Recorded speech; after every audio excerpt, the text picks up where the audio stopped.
Jerome Span. Of course, I'm here to tell you about our sponsor today. And our sponsor is, of course, and will forever be longstanding. Hey, mind you, he don't give me no money, but this is my man's. I got to hold him down. It is Swopes Athletic Recruiting and Scouting. Yes, sir, ladies and gentlemen, Swopes is out here trying to change lives. He's trying to help get these young athletes into college each and every week. Every day he dedicates a lot of time to this. This man has a serious passion for helping others further their education and further their lives in with a lot of great ways. They are on Facebook. Make sure you look up Swopes Athletic Recruiting and Scouting. Swopes is spelled S-W-O-P-E-S. It is ran by Mr. Nathaniel Swopes Jr. He is the man in Houston, if y'all don't know. Yes, make sure you go check him out if you're trying to get your kid into school, or hell, if you're even a kid here that's thinking about going into school and you want to try and keep playing, keep your athletic career going, make sure you go check out Swopes Athletic Recruiting and Scouting. He is the man that is going to help you keep that dream going. So make sure you follow them on Facebook, and you can get right a hold of Mr. Swopes there. He will help you get into college and keep your dream going for continuing to play your sports. So again, people, Swopes Athletic Recruiting and Scouting. Check it out now. Help change some kid around you that you know's future, or hell, even your future.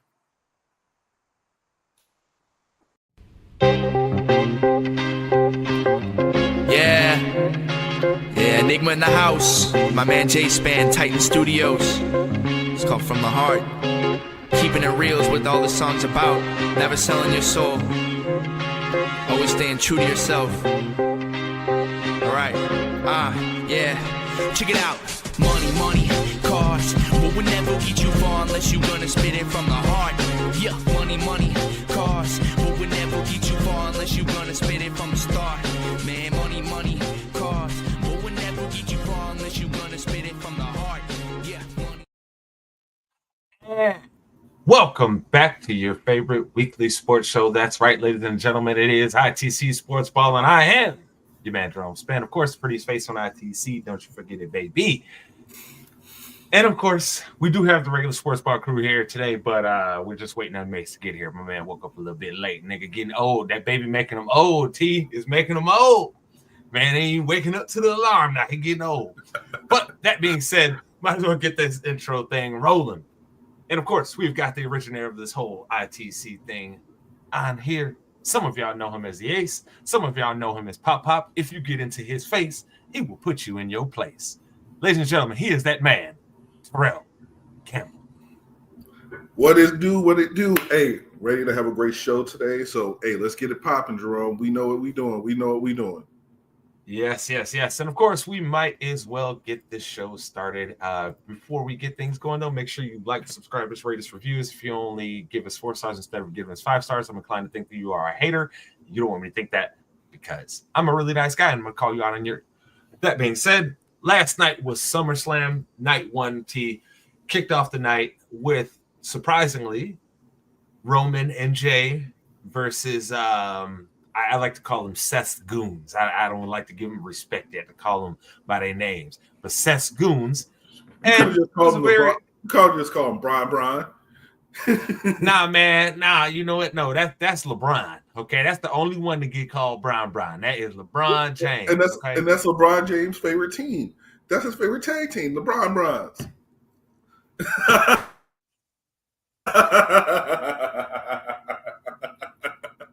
The look on your face right now of pure disgust.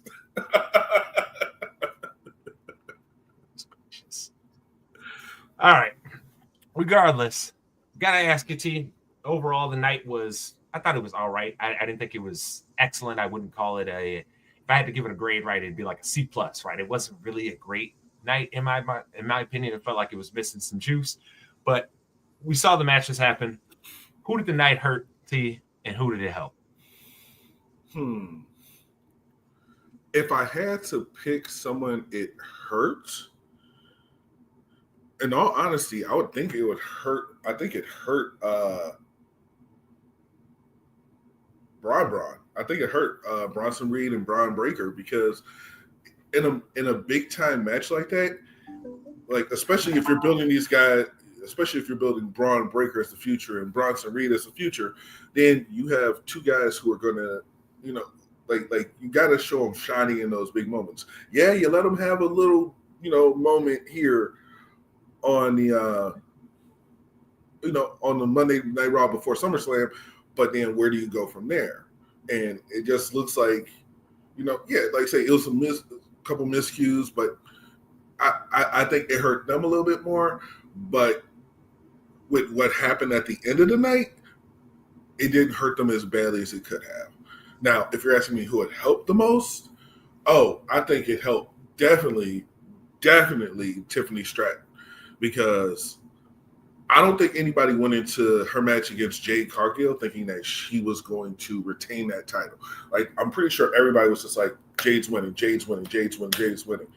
And then with Tiffany winning, I think that's starting to cement her as a true main talent, like a main event level talent, because we've seen this woman, like, over the course of the last year and a half, just explode in popularity.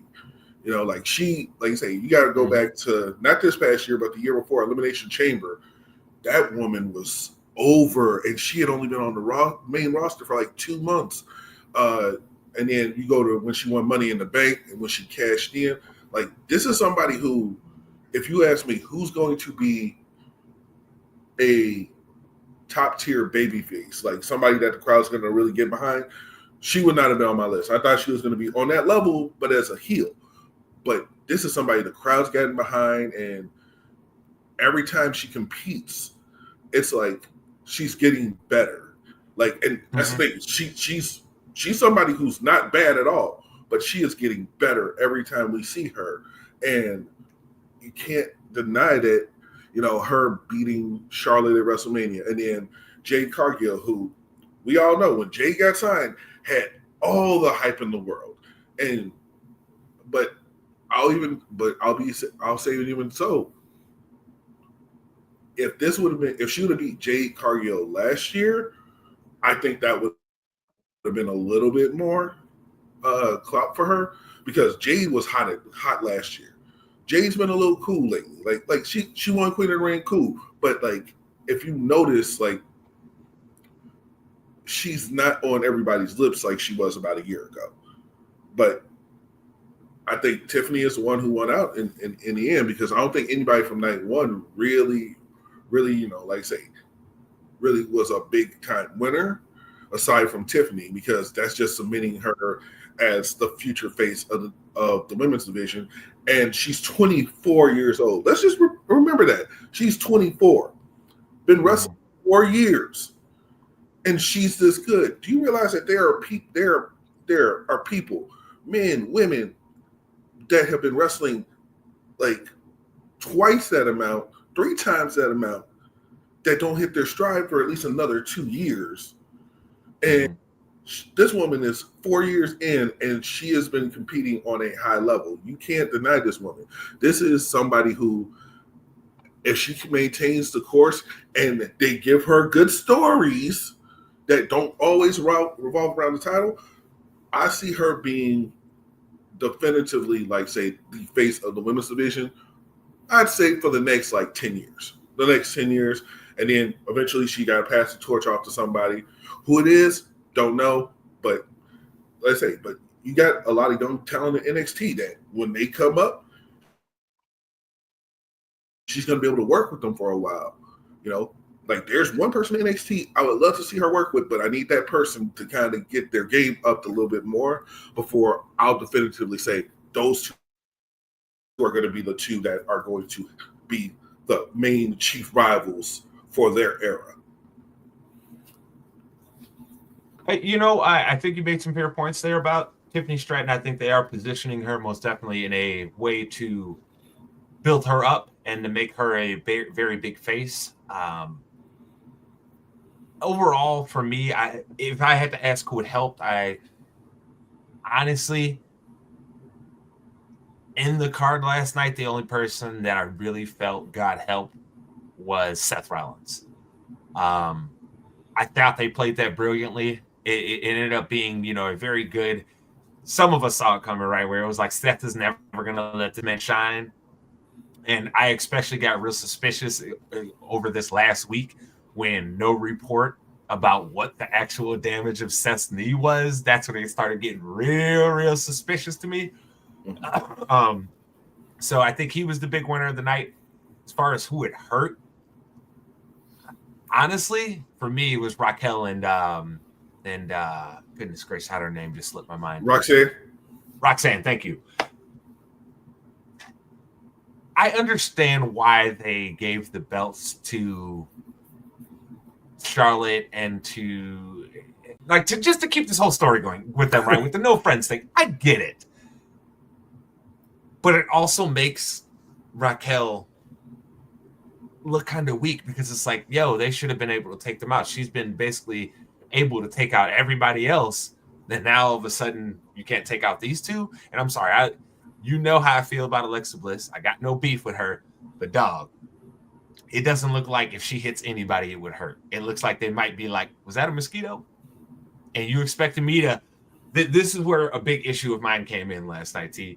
She held her in that Sister Abigail position for what felt like 15 seconds. Word, Roxanne can't get out of that.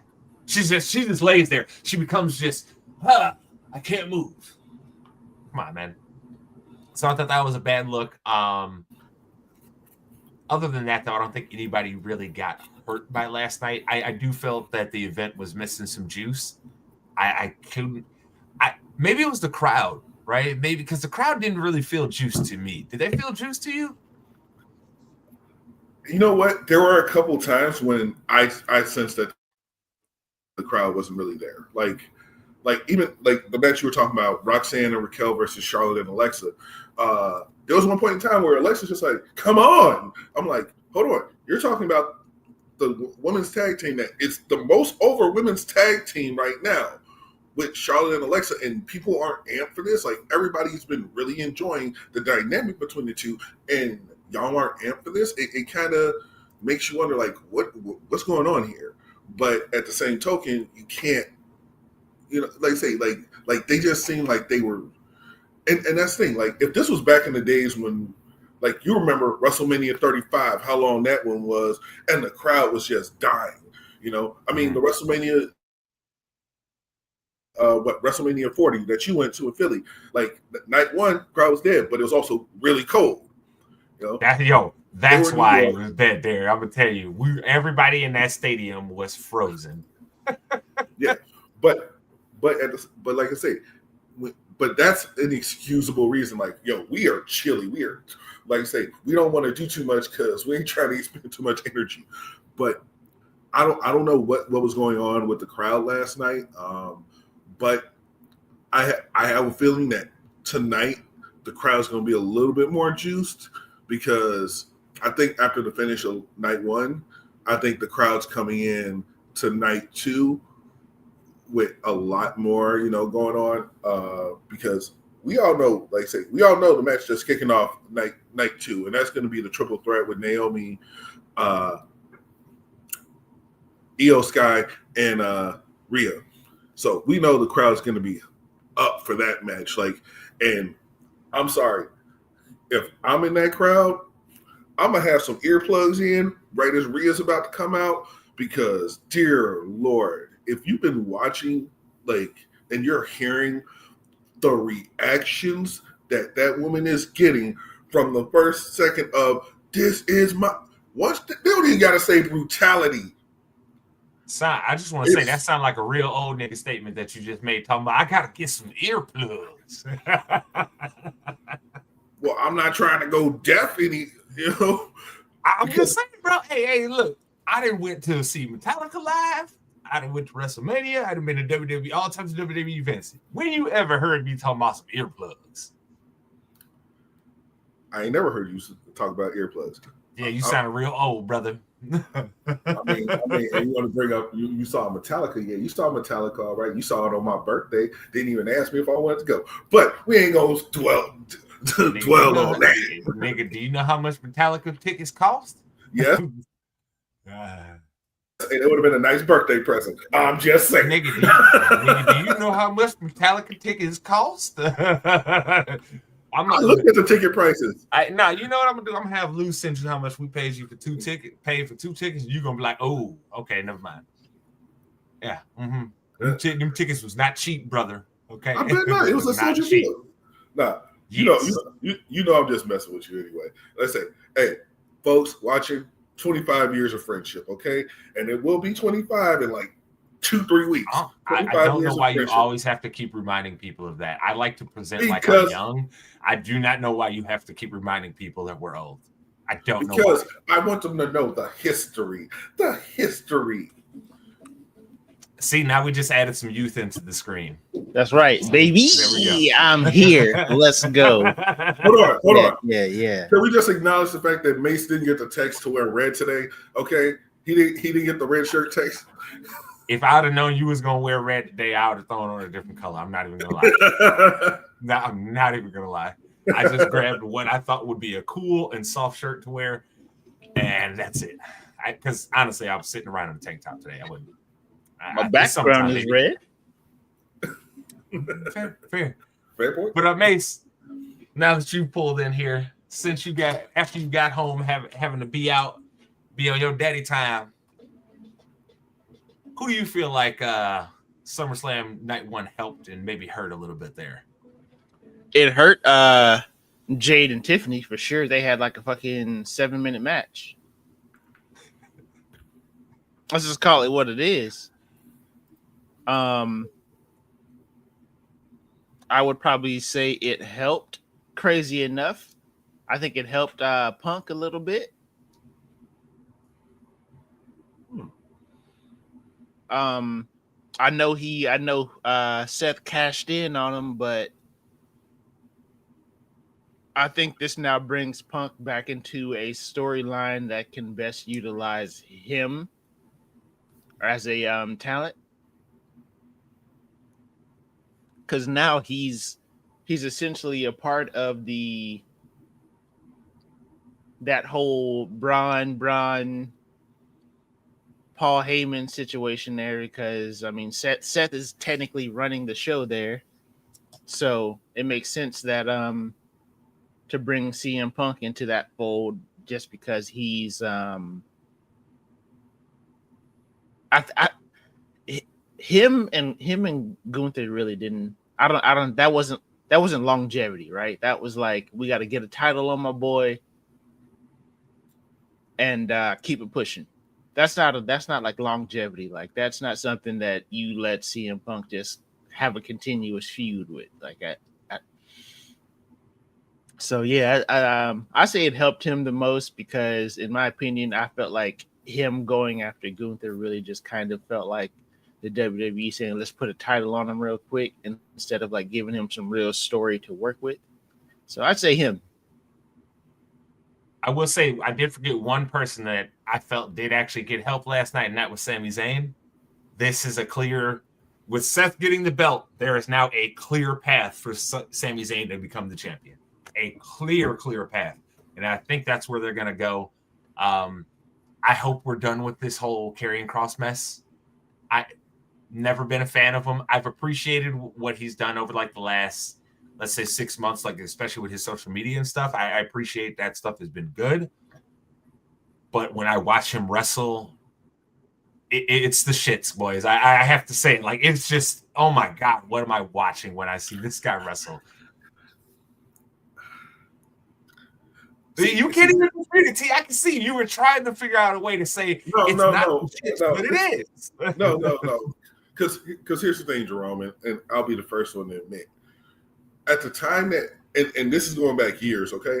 At the time that Karrion Kross got signed to WWE, when he was in NXT, I'm like, something's just feeling off with him, like with the whole NXT product, okay?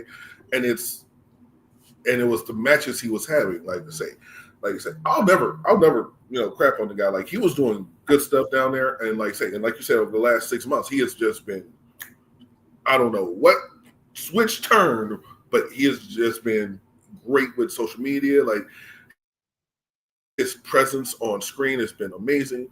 But It's just, yeah, like there's a disconnect. Like people have been saying it. If people are so behind this guy, what's the reason that he's not getting that extra push? And it's because it's the match quality. And I hate saying that because he's actually a really nice guy in real life. Like him and Scarlett are both super nice people, but just his matches don't connect for me.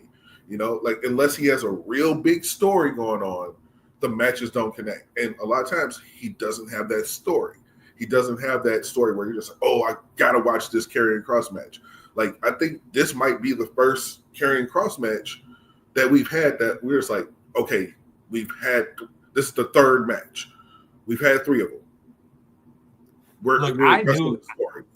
Me personally, I knew it was trash for Karrion Kross by last year's WrestleMania. I was like, when they gave this man a whole group and that still didn't resonate with people, I was like, oh yeah, man, it's not just me.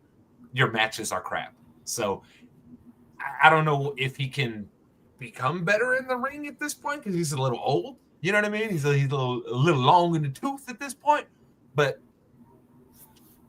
we'll see. And so I do got to ask, I don't want to get us caught too much talking about last night because we do still have a whole SummerSlam card tonight.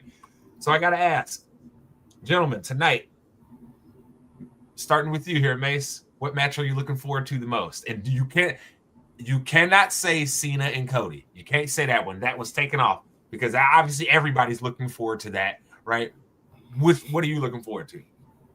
Why can't I say that one?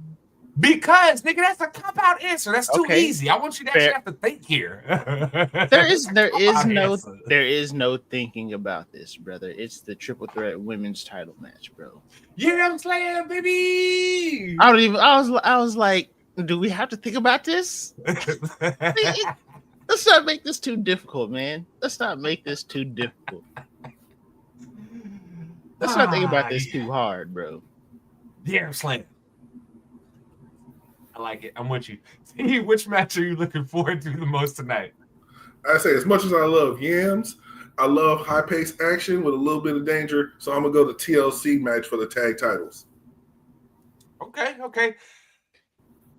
For me, I'm right here with Mace, baby. I'm here for Yam Slam, baby. Yes, sir. Yam Sir. Slam. Night. Let's go. I love it. Okay. Let's just acknowledge in that triple threat, there's 2 yams and then 1 potato. Okay. Anyways, look, first off, I'm still getting yams. Exactly, brother. Well, what are we talking about? I'm saying 2 yams, 1 potato. That's it. Listen, check me out here, bro. This logic is flawless, right? We all love cakes, right? Okay. Last time I checked, pancakes were still cakes. Hey, my boy. So do you see them in the so when you go to a bakery, do you ask them to make you a pancake cake or you just make a pancake? I'm trying to say bakeries don't make pancakes, brother. Thank you very much. Not cake. It's still cake. Yeah, is it? Do you love pancakes? In the name. Do you love pancakes? I prefer French toast. Terrell loves orange soda. Is what he loves. And that's true. I do. Anyways. Mace was not expecting that whatsoever. I knew it was coming, bro, but like I was still flabbergasted. Jesus. All right, but I will ask, now that we've all said, hey, what is the match that we're looking forward to? Do we see the final boss tonight, gentlemen?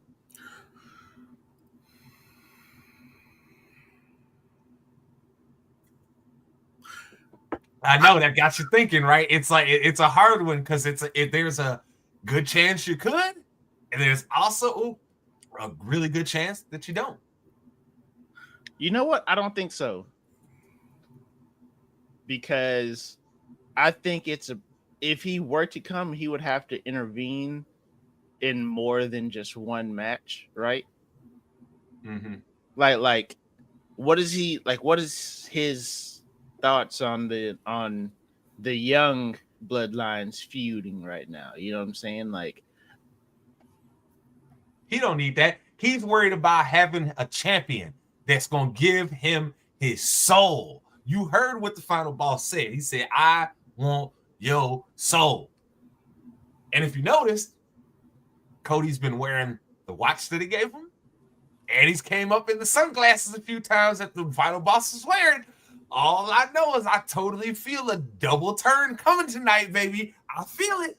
They're gonna let John Cena finish off these last. So he's not Jonathan Cena anymore. He's back to John Cena. He's back. Yep, he's back to wearing the jorts. He will be back to being Jonathan Cena, being Jonathan Cena tonight, and go back to John Cena. And we are going to see what many people have wanted, including yourself, Mace, which is give me evil Cody Rhodes. You can't be a face your whole life, bro. Yeah, Ricky Steamboat. First off, brother, now I know you didn't just bring up somebody before the advent of cable television. Ricky Steamboat. I know you didn't do that. Ricky Steamboat was in the 80s. What are you talking about? He wrestled. Most of his career was the 80s, nigga. Cable TV was popular by the end of the 80s. Okay, the end of the 80s. That means that nigga was not a household name. You know who was more of a household name by that time than him? Niggas like Macho Man. He wrestled Macho Man at WrestleMania 3. What are you talking about, Jerome? Yeah. And who was they coming there to see? Who was they coming there to see? WrestleMania. He was coming to see Macho. But hold on. Macho in his. Hold on. The argument wasn't about the time frame. The argument was you can't be a babyface your whole career. Ricky was. So it's a different day and age, brother. You talking about some shit that was over almost 40 years ago, brother. Come on, okay. So we're gonna forget. Man. So we're gonna forget Sting, right? We're gonna forget Sting. We're gonna forget Sting. Terrell, are you acting as if? Are you really acting as if the media market and the landscape is the same now as it was back in the 80s? I'm not saying that. I'm saying, no, that's what you're saying, because that's what we're talking about, brother. You're trying to play it. What was the statement made? You're trying to play. You can't be a babyface your whole career. You knew he wasn't talking about the history of wrestling. Stop that. You knew that. You just wanted to throw your smart button answer out there. See, I caught this smart button answer, and now he's trying to backslide. Listen, brother, I appreciate the history lesson, but I'm pretty sure nobody cares. So we need to see evil Cody. People care. I'm gonna get a text from Debo. He's gonna be like, "What are you talking about? Nobody care. I care." Man, shout out to Debo. But Debo, if you hit me up, Debo, and tell me that people care about Ricky Steamboat in the 80s nowadays, nigga, I'm going to tell you, Debo, you are high. Stay off the weed. Okay, that's what I'm gonna say. All right. We all know he does not consume. Hey, if he say something like that, I'm gonna think Debo might have started. That's all I'm saying. That's all I'm saying. Anyways, to go back to the question about the final boss, I'll say one thing, and it's basically I have to disagree with Mace on one thing. I don't think he needs to come in and do anything with the new with Solo and his MFTs with Jacob and Jimmy and all that stuff. I think it solely is based on Cena and Cody. Like, because once again, Jerome, you said it himself, he wants a champion who he can own this. So Cody, if you look since WrestleMania, look at what Cody's done since he came back. All the things he's been doing, it's just like, Plus, who fits the archetype of a corporate champion more? Cena or Cody? Cena during media appearances in his suit and everything, yeah. But Cody is always wearing the suit. And I can attest, I have seen that man on a cruise ship in a full suit, okay? Everybody else wearing T-shirts and shorts. This man is in a full suit at all points and times.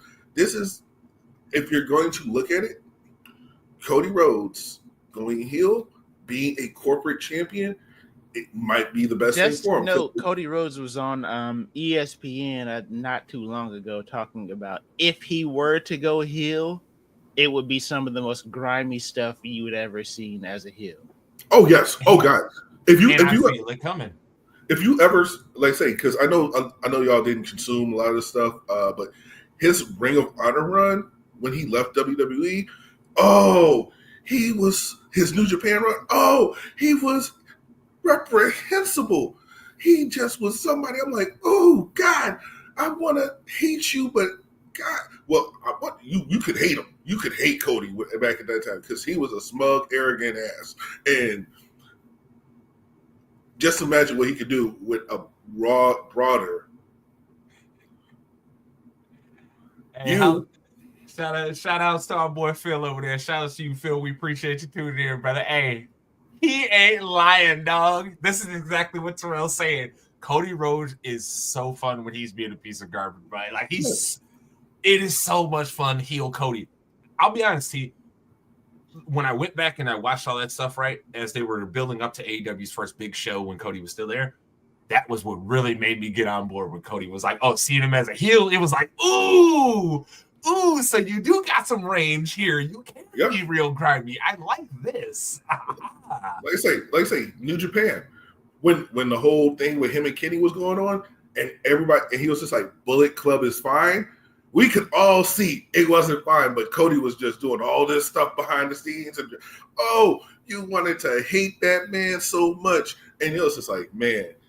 And New Japan messed up because they never really let that storyline cook, but because all the guys were leaving.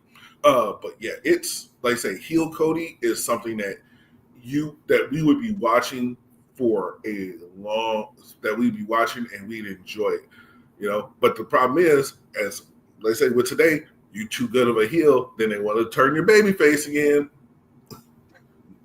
I do want to say real quick before we move on. Hey, everybody, if you are a basketball fan, you're a Bulls fan, go check out Just Another Year Chicago Bulls. Phil does put out great content on this. This is one of the best Bulls channels that you got out there. Make sure you check out Phil. Give him some love. Go give his channel a subscribe there. The season will be coming up, and Phil's going to be putting out content all the time. So make sure you are subscribed, and you hit that notification bell for the channel there. Oh, and see, here is another great one. Here you go, right here. The hot 40. This is that stuff we talking about, bro. Like, Yep. Like, bro. Hey, my man gave her that hot 40. Yep. But that's exactly what we mean. This is why I think we are all looking forward to hopefully seeing the double turn tonight. Because, I mean, honestly, we haven't seen a double turn used in WWE in quite a while. I cannot think of the last time it was used in really at all in WWE, a double turn. T, can you think of another one? I know they did one. It's been a while, and it wasn't as effective as it was supposed to be. But I think they did the double turn some years back with Del Rio and Ziggler, because Ziggler was a heel and Del Rio was. Boy, Phil busted it out literally at the same time as you. I love it. But yeah, they haven't done it. I mean, look at 2014. That's 11 years ago at this point, right? I think this is the perfect situation because we discussed this before, right? They don't want to end Cena's run with him being a bad guy. You want him being back as face John Cena, the superhero guy that you built up for essentially like 20 years, right? You want him to be that guy. You don't want him to go out as heel Cena. Even if his last match is a loss to, say, a heel Cody Rhodes, you do not want him going out as a heel. You want him going out as a face. The fans are cheering him, celebrating him. He has his moment at the end of the night with the fans, and you can finally move on from that.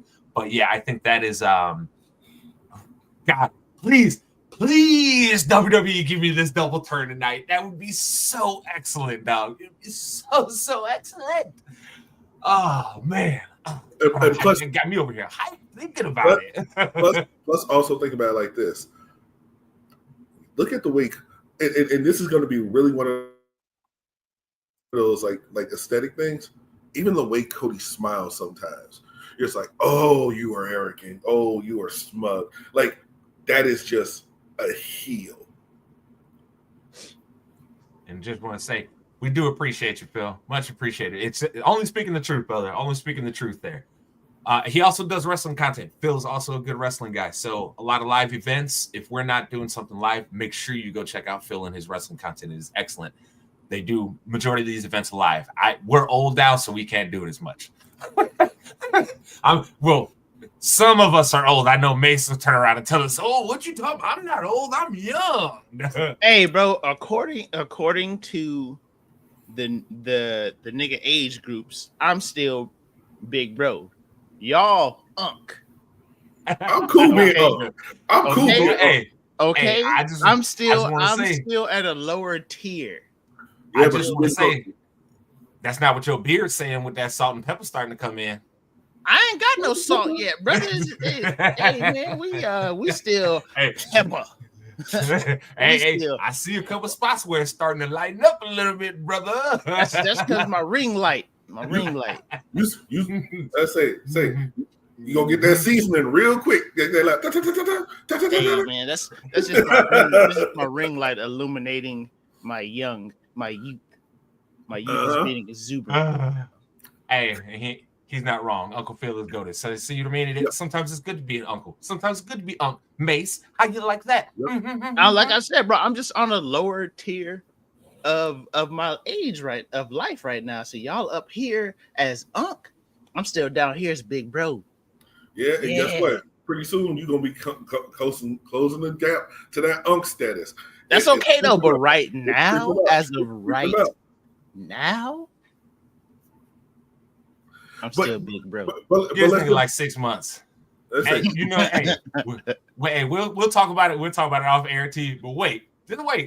I'm gonna expose something, and when we get done, that you're gonna be like, nigga, you older than both of us at this point. Just wait. I'll circle back on it. But I already told y'all, bro. I'm young from the knee up. You ain't gonna do me like that. I know my truth. From about the knee to the navel, because them shoulders ain't got nothing there for you, brother. I'm young from the knee up.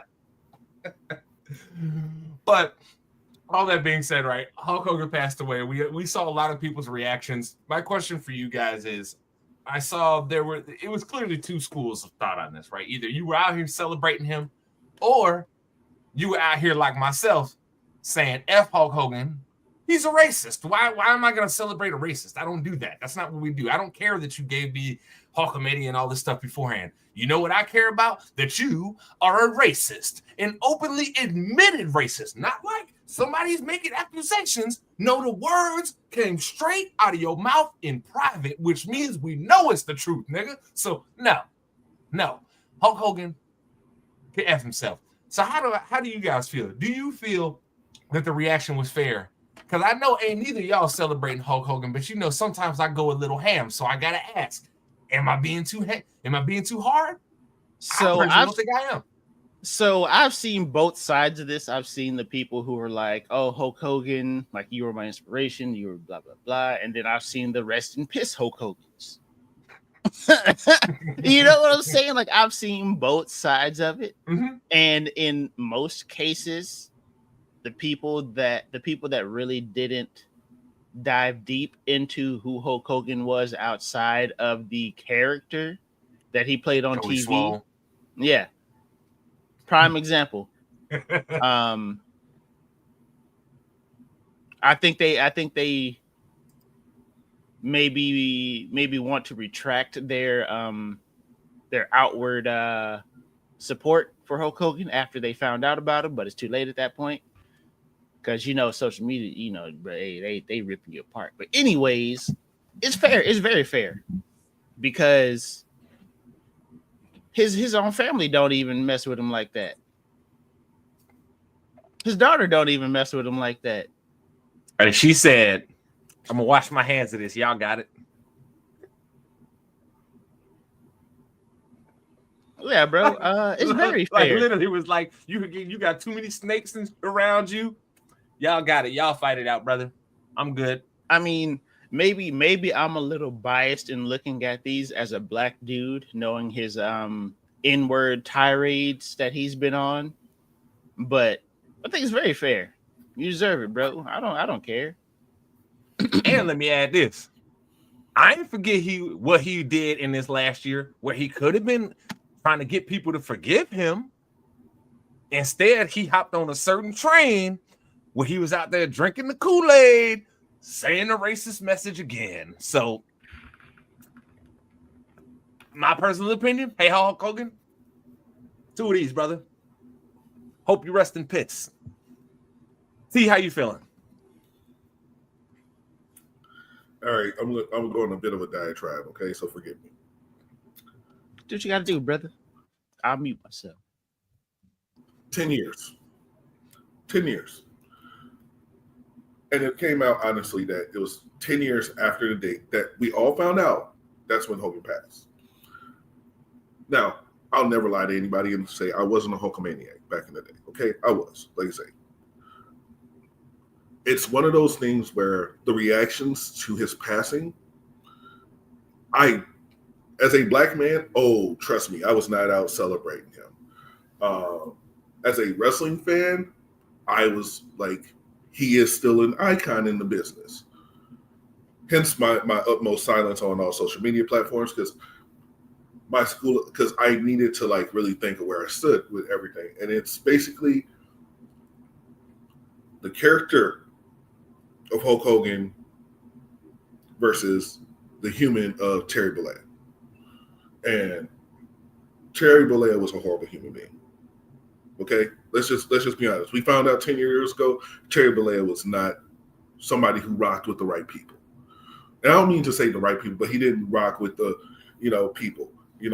Like I say, he wasn't the person who was. If you go back to the theme song written by Rick Derringer, "Fights for the Right of Every Man," that wasn't Terry Bollea.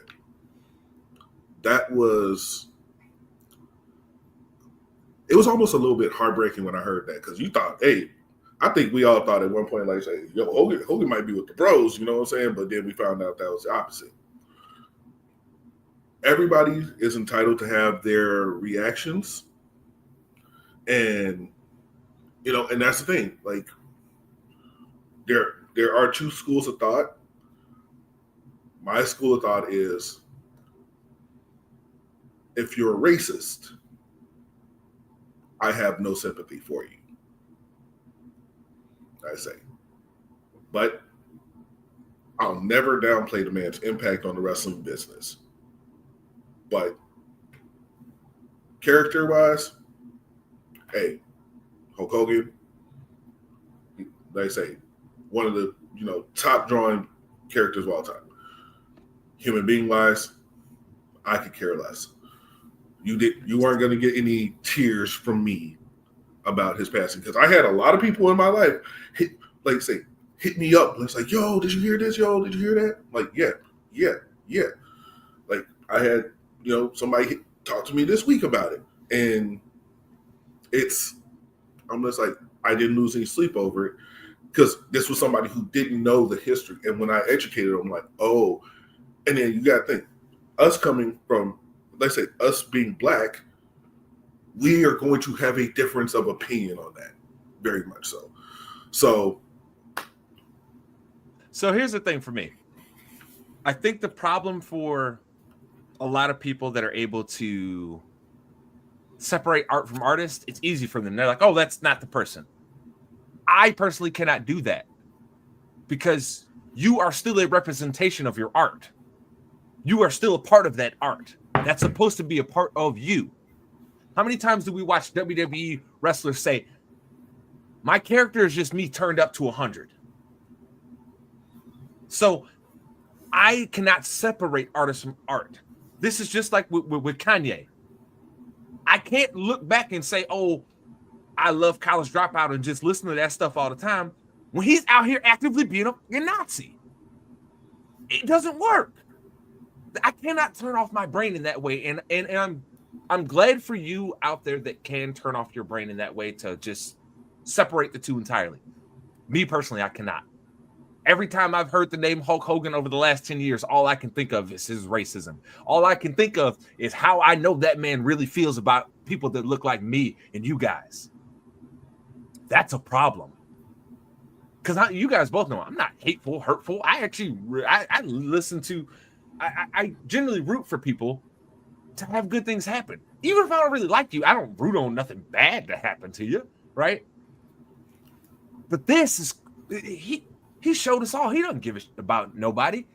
He's out here passing off a narrative that have been passed along and done nothing but damage our society as a whole. And I'm sorry, I am not going to celebrate someone who is actively trying to destroy a society that's trying to be more inclusive because he wants to be less inclusive.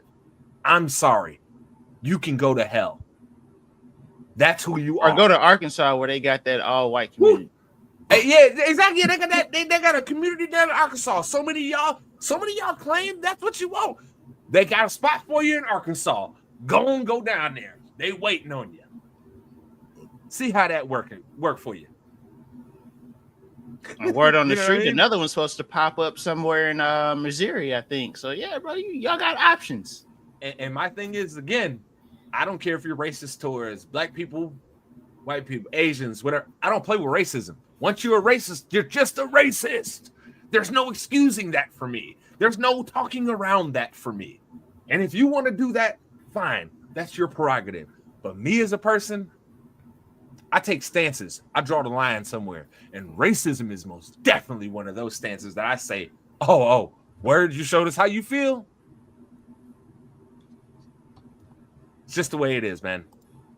I wish it wasn't that way because he could have been remembered for something so positive. He really could have. He had the chance. He had all the opportunity to be remembered as something positive, but he chose to not do that. Because guess what he never did, guys? He never apologized for his statements. Never. So don't tell me that's not how he really felt. You could at least present a plausible argument, right? If maybe he came out and apologized. He didn't even apologize for that stuff. All he did was talk about how they was bogus for leaking his private conversations. I know at one point he did go around to the black talent in the WWE and apologize, but it was a real apology. Cool. I don't work for WWE. Where's my apology, Hulk Hogan?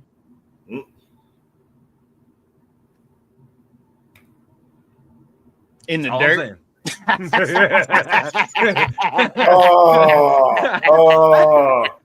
Mace. Oh, God. Cold-blooded, brother. Cold-blooded. Cold-blooded. That would have been something I would have said. Oh, God. Yo, Phil, you cold-blooded. That's cold-blooded. That's cold-blooded, Phil. Cold-blooded, brother. Mr. Nanny, you could at least say Thunder in Paradise, brother. Okay? You could at least went there. All right. Why not Suburban Commando? Hey, you gotta sit that too. But the Mr. Nanny, damn. All right, so moving on here though, Mace, you are our resident Cowboy fan. You have to deal with this madness each and every offseason. So we're gonna pass this question straight to you here, sir.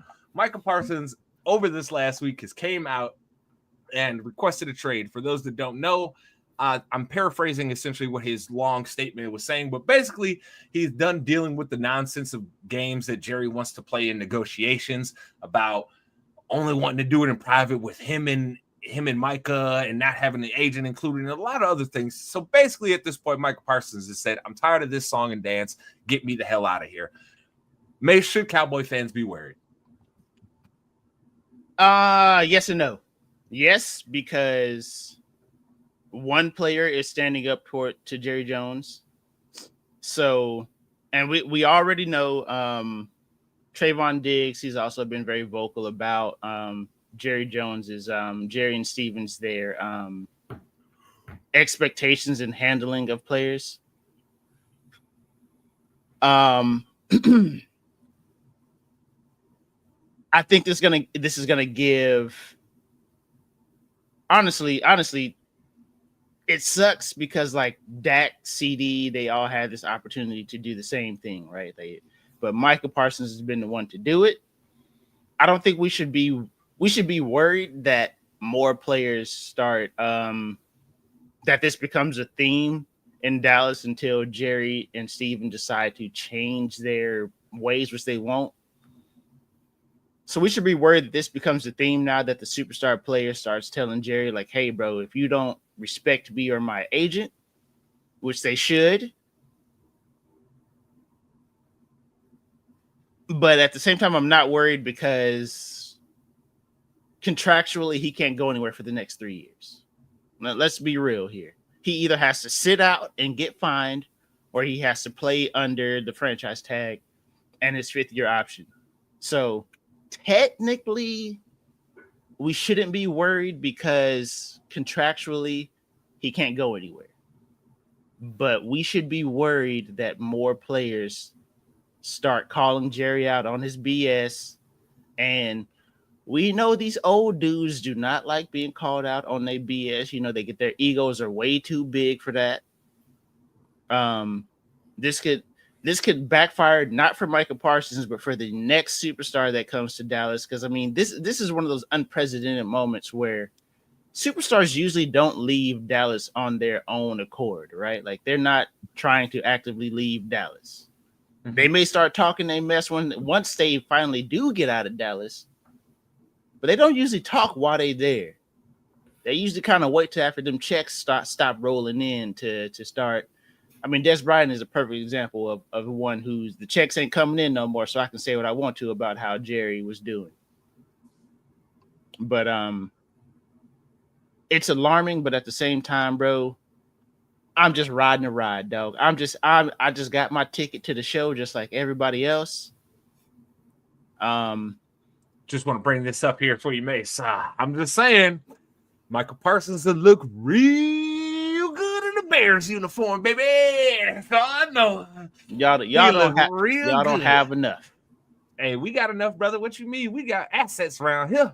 Y'all don't got enough. We got assets. Hey, 3 firsts and 2 seconds. Who's turning it down? Jerry. Nah, Jerry like that type of deal. He loves that type of stuff because then people are gonna be talking about the Cowboys for how great of a deal that they just pulled off. You know what this is, baby. Jerry need a quick pat on the back. You know what I'm saying? He got all y'all over there being mad at him because he ain't re-signed dudes when y'all want it to happen. He needs somebody to come pat him on the back. We got you over here in Chicago, Jerry. Send us Michael, baby. We'll pat you on the back. Bro. I guarantee you by week 1 of the regular season, Michael Parsons will have a deal done. He'll probably have like $200 million guaranteed to that deal. It'll probably be somewhere around like 350 or something like that. He'll probably make it like 35 a year. I'm saying right now. And hopefully it's in Chicago. That's all I'm saying. Nah. Yeah, buddy. I'll wear a Parsons jersey if it's from Chicago. Hey, boy, shoot. I have me a Fields and a Parsons, boy. Because of the gas. I say Parsons. It's honestly the most annoying thing about being a Cowboys fan, bro. It's Mace. See, look, we'll give you the Khalil Mack deal. How could you turn it down? That's all I'm saying. It's stupid, bro. It's stupid. It's one thing Jerry can do is create a headline and create some dollar bills. Yeah, absolutely. All right, so we got one last topic to talk about, and this is actually not sports related here, but this is related to some stuff that is going on in our country, so it's pretty freaking valid here, and this is something that has been a long-term discussion going on, but now it looks like we may finally actually get some movement on this. Over this last week, the Senate Select Committee decided to use the Rule of 5 to force the government to release the Epstein documents to the public. Now, gentlemen, I'm not asking y'all who you think is in these files because that is all, conjecture, right? And also, I want to protect us from getting sued because I ain't got money for a good enough lawyer right now to be getting sued for defamation. Okay, I just want to be clear. But do you feel that they will actually end up cooperating with this? Because this is something that they have to do. This is by law. Let me finish. Hold on, man. Let me finish. Hold on. But by law, they are compelled to produce the documents now and everything that is being requested by the Select Committee. Mace, I will start with you since I think you kind of gave it away. Do you feel this is actually going to compel the Trump administration to release the Epstein documents? First off, they don't care nothing about the Constitution, so to hell with the Rule of 5. Who are they? they probably sitting there talking about rule of 5. It's rule of 1 around here, baby, and that's me. You know what I'm saying, bro? Listen, man, this looks good. Like this looks really good. You're finally thinking that like we can rein in this egotistical maniac, but at the same time, what makes you think that now is going to be the time that he complies with the Constitution? And I do just want to do a quick piece of cleaning up. It's not the Select Committee. I'm sorry. It is the Senate Committee on Homeland Security and Government Affairs. That's who these 5 are. Yeah, man. He don't care about the Constitution. What makes you think these 5 rule committees is going to be the 5 that reins him in? T, how do you feel here, bro? Man, you asked a question. You knew the answer was gonna be. We know they ain't gonna follow it. Allegedly. Remember, everything's allegedly. Okay, remember. All I know is that August 18th is gonna be a fun day, baby. Let's man, clear your calendar for August 18th. That's all I can say. Clear your calendar. Let's just think of one other thing. Wasn't it some months ago that this person was talking about that certain people were saying we're going to release the list? They all said, "No, we're not going to release the list." And then that's because a best friend said, "Oh, blah blah blah. Why don't you release the list?" Hey, that's because allegedly somebody found out their name was in them documents quite a few times, and they was like, "Uh-oh, retro, it can't be releasing those." I'm just saying, hey, somebody got told by his attorney general that, hey, it's all these docs. We can't be releasing them. I'm just saying. Like, and we ain't say no names, so nobody know who we talking about. Hey, look, I just know that this person allegedly is a sex offender. That's all I know.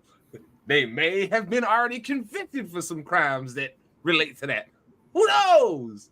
All I know is that I just find it funny that Ghislaine Maxwell has all of a sudden got moved to a minimum security prison. Listen, bro, the prison that she got moved to is literally like an hour and 45 minutes away from me. Bruh, I just find it real strange that, all of a sudden she been sitting in that prison cell for years. Which technically she can't. Technically, she's not even supposed to be able to go to one of those types of prisons, given the crimes that she has been convicted. She's not. She's supposed to be in a maximum security prison. I'm just saying, it's kind of strange how all of a sudden she's got moved there after the interviews. Kind of weird. Allegedly. Hey, who knows what she said? Who knows what she said in that meeting? All I know is that the crimes that she was accused of, there's a certain person that might be on that list that said things like, "I wish her well." And that's a quote. That's a quote. That's not I'm just paraphrasing. No. Direct quote. Whew, we in for some crazy days, gentlemen. Hey, like I said, bro, mark August 18th on your calendar, brother. That's gonna be the day. As a matter of fact, let me go to my calendar right now. What day does that fall on? It's a Monday.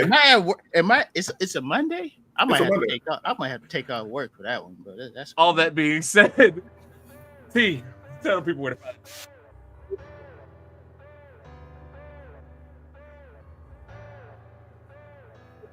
On Twitter at The Real Trey Camp. Mace, tell the people where to find you. Either find me on the couch August 18th or anywhere near the Fire Jerry hashtag, brother. You already know. Let's run it. Yo, Yo, Phil, chill. But you're right, allegedly. Oh, that's excellent. You can find me at JSpanderMan. You even see my pretty face on the ITC logo. Make sure you like, subscribe, and rate us and view us. If you only give us 4 stars instead of giving us 5 stars, I'm inclined to think you are a hater. You don't want me to think that because I'm a really nice guy. I'm gonna call you out on your That being said, ladies and gentlemen, it's another resounding episode of your favorite weekly sports show, and that is ITC Sportsball. Allegedly. We were so